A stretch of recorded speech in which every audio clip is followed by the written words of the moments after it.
First off, just a quick note. Michael Sandel, who's a communitarian author, has a new book out. It's entitled The Tyranny of Merit, What's Become of the Common Good. And I'm going to put a link to an interview with Sandel below, done by Steve Pagan from the Canadian Broadcasting Network.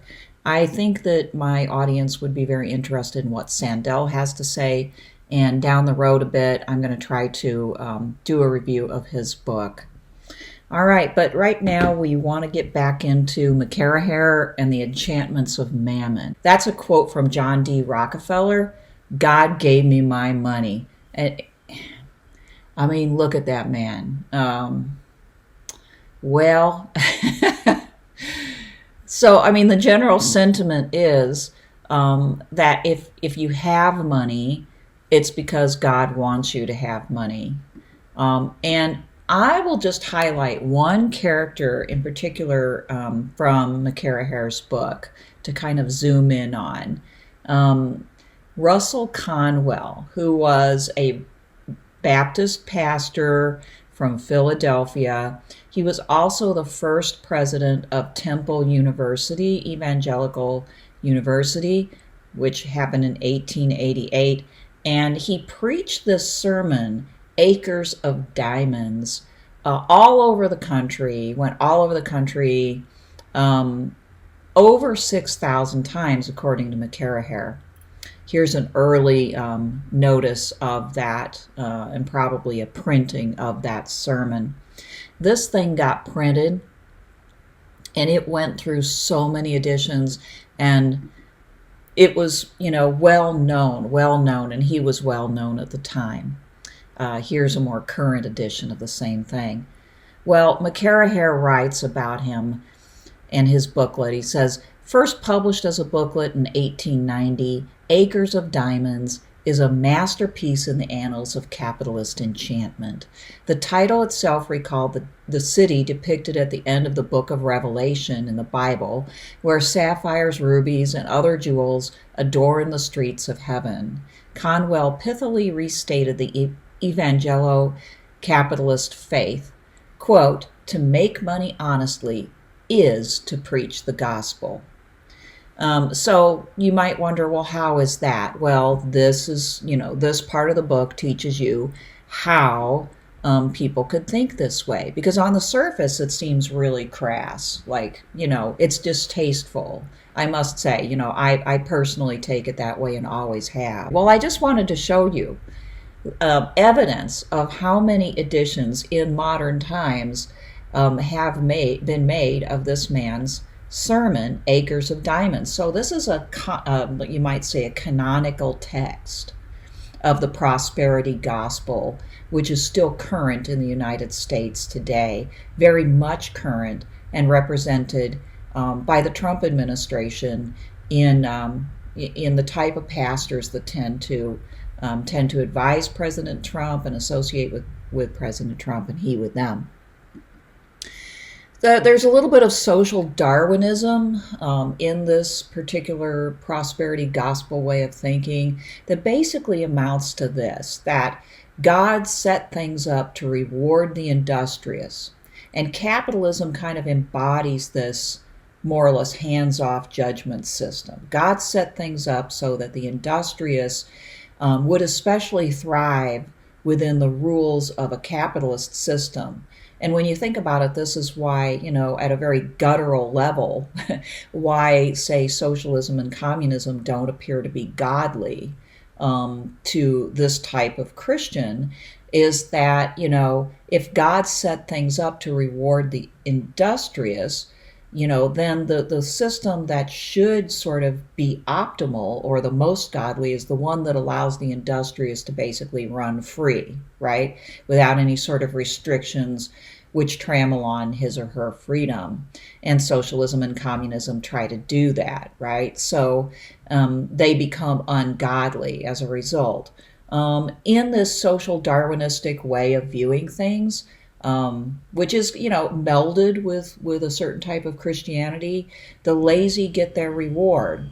And a good system is that which creates lots of incentives for people not to be lazy. In 1886, I want to highlight this. He touches on it, but it's worth highlighting. You get this first Supreme Court case in the United States, Santa Clara County versus Southern Pacific Railroad Company, 1886, that says that corporations are to be considered persons, or just like persons, individuals, under the 5th and 14th Amendments of the U.S. Constitution, meaning that they had the same equal protection rights as individuals. This was a tax case.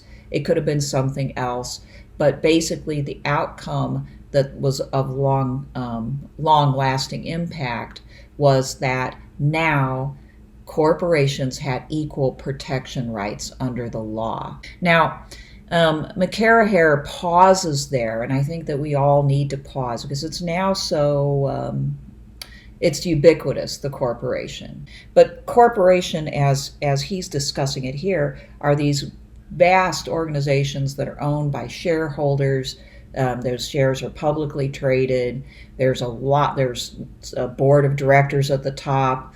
There's like lots and lots of management. These things are very far flung. They have headquarters here, but can shift there, can shift here and there, and have many places throughout the country and throughout the world, in a lot of cases, where their operations are going on.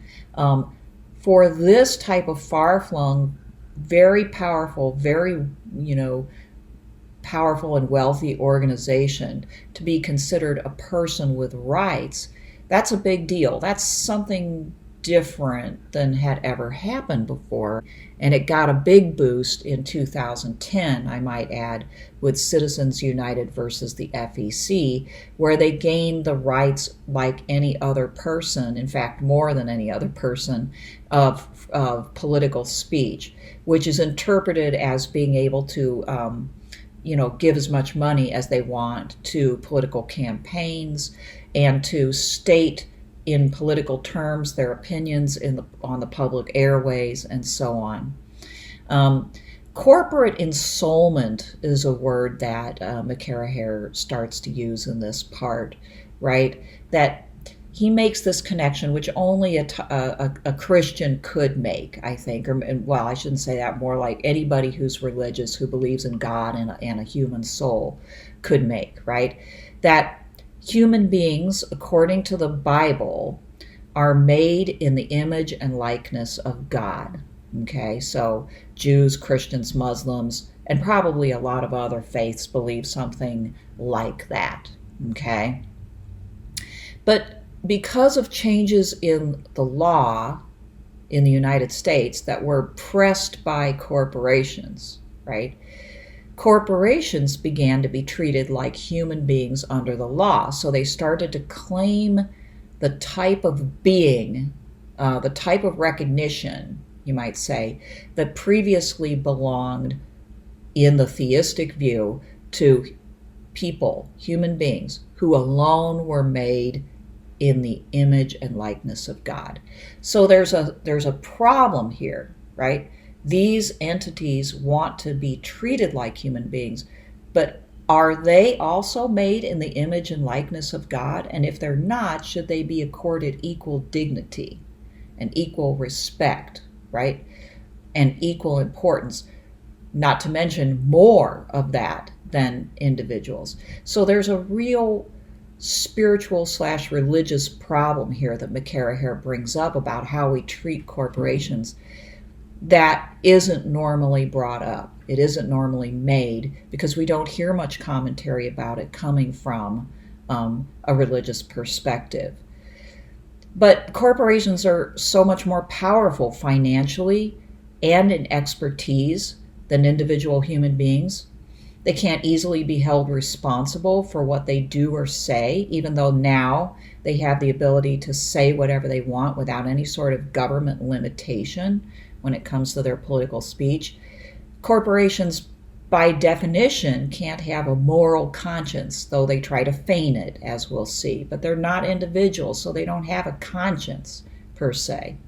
They can't actually vote, but now they have the speech rights that include spending enormous amounts of money in and around political campaigns. And this raises the issue of whether the persons who can vote, and according to theistic religion, right, are made in the image and likeness of God, are actually being overpowered by something else that really shouldn't have those rights. Their democratic rights are being overpowered by something that's unaccountable and is claiming a sort of ensoulment, but isn't a human being per se.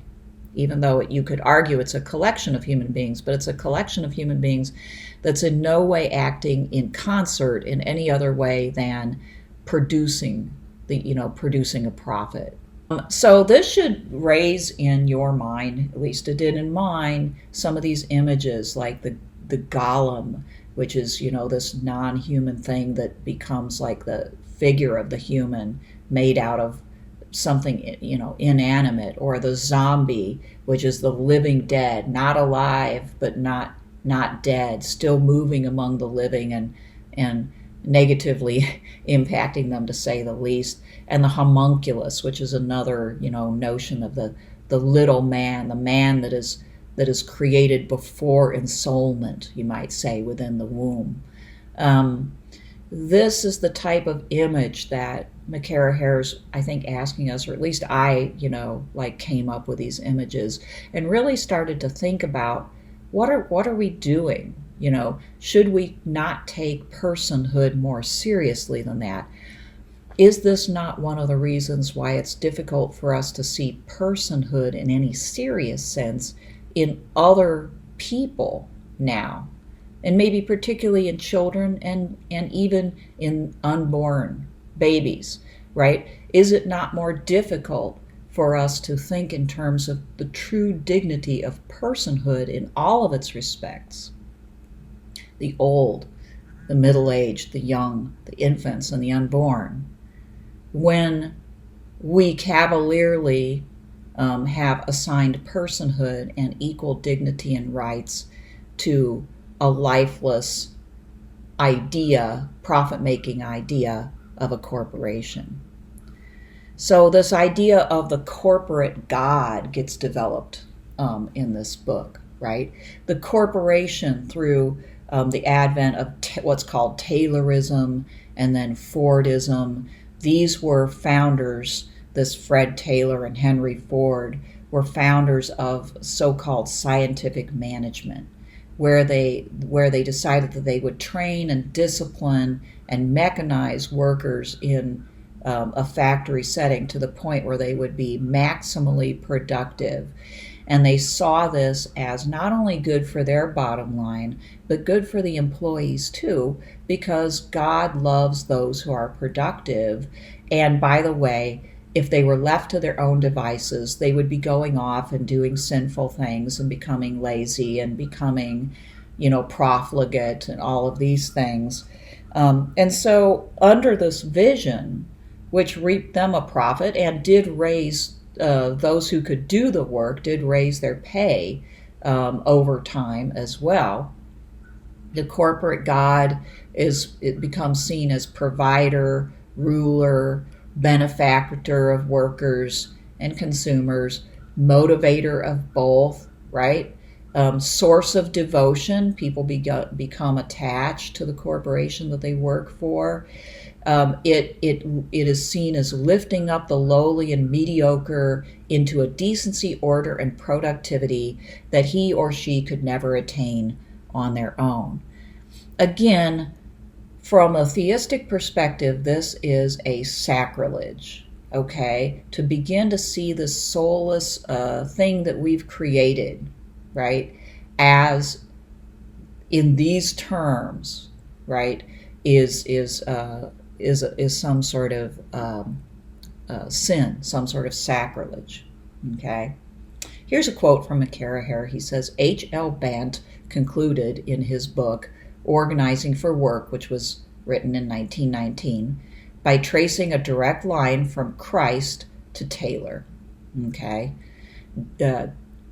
Christ, Gant explained, was the real founder of scientific management. quote, the first great economist, end quote. Indeed, McCarraher writes, scientific management was merely, quote, applied Christianity. So, I mean, this type of stuff just, it's sort of like mind-boggling to me that somebody would have the temerity, let's say, to equate Taylor and Christ, or say that Christ was like the founder of scientific management. I think I would lose a few I would lose a few nights of sleep if I was even considering that. I'd be afraid, frankly, that I was overstepping my bounds. But one thing that we see again and again in this book, and by the way, here it is, like, it's huge, by the way, so I've been working pretty hard here.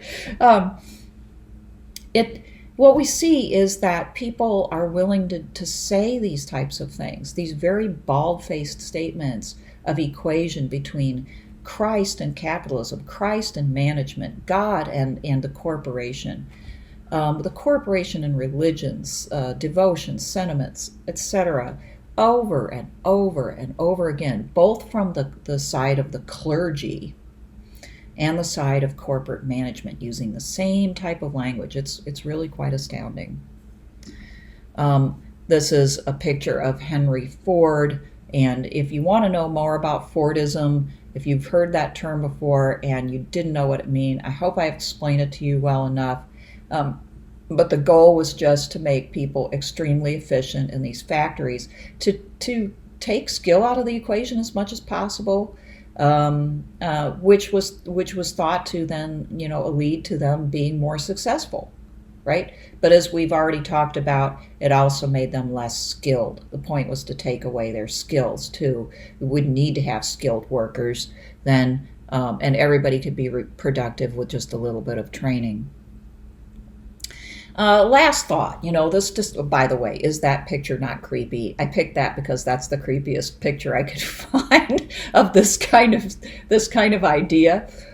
Anyway, discomfort with corporations has led to attempts to humanize them, starting in and around the early part of the 20th century, and definitely ramping up in the middle and towards the end, and now at its peak in a way, and maybe reversing to a certain extent, were these attempts to make the corporation not just God the Father in the sense of, laying down the rules and making you productive, but also God the lover, So you get this trend towards welfare capitalism, McCarraher calls it, in which the corporation provides certain benefits. Maybe it provides health care of some sort, programs for the employee's well-being. Maybe your employer has some sort of psychological program where you can call if you're really desperate and talk to a counselor on the phone. Or something like that, and amenities like gyms or babysitting and things like that, okay? One advocate of this from the early part of the 20th century said that it would be the highest form of socialism, this type of corporate caretaking of its employees, turning them into a productive community that was cared for. The professional managerial classes began to grow, and they too received their benefits, amenities, and rewards, and they were rewarded for their loyalty, sort of worshipful loyalty towards the corporation, in which a person still could, especially if they were at this level, kind of work out their entire career within it, right? At this point, you didn't have a revolving door situation that we have now if you want to move up in that managerial class.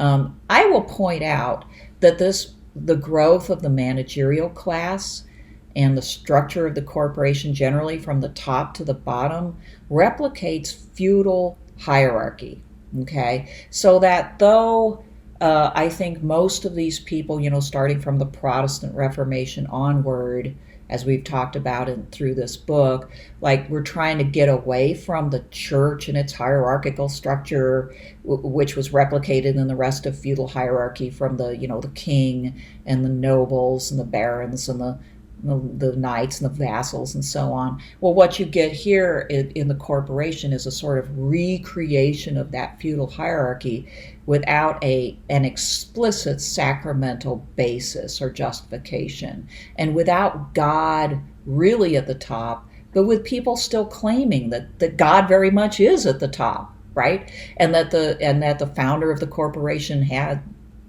one ear towards God and the other, towards the working people below to take care of them and all this. So this begs the question of how far we really have come. I'm not going to conclude. I don't have a conclusion. I want to draw the parallel there, right?